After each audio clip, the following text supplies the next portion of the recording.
Now it's time to go ahead and write a definition or an equation that represents this function. There are different parts of this function, which tells me I'm going to go ahead and write it as a piecewise. And it looks like there are two separate lines. So I'm going to have two separate equations for lines. So I'm going to go ahead and start with this first one. I'm going to go ahead and try to write the equation for this line right here. Well, I have a y-intercept. Well, before I do that, remember lines are in the form y equals mx plus b. B is our y-intercept, and m is our slope. Okay, so I have a y-intercept at positive 2. So I know this line, we're going to have a plus 2 at the end. So now I just need to figure out my slope, my m. The x will just be in that equation. So I'm going to go from that positive 2, and it looks like I go down 1 to the right 1. So down 1 to the right 1 would be a negative 1 over positive 1, which is just negative 1. Okay, so this will just be a negative x plus 2. After I write the equation, I need to state the domain of just the highlighted region.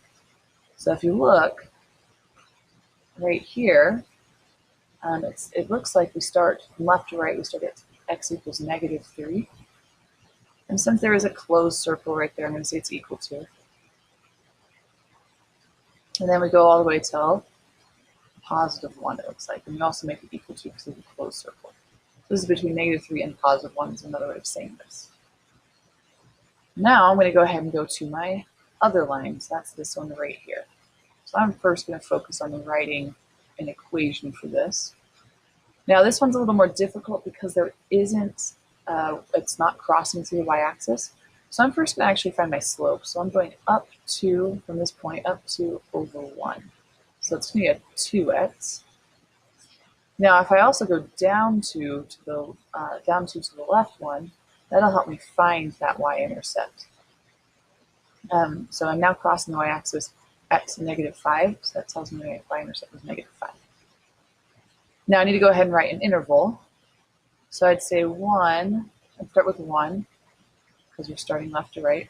1 is less than x. Now it's not equal to since it's an open circle right here. And then, does it ever end? No, this arrow tells me it keeps going on and on forever to the left. So it's going off to infinity. So if you wanted to write less than infinity, at first that's fine. Technically that's not part of your answer though. You just say 1 is less than x. Or you could also write it as x is greater than 1. Either one's okay. And there you have it. That would be your definition.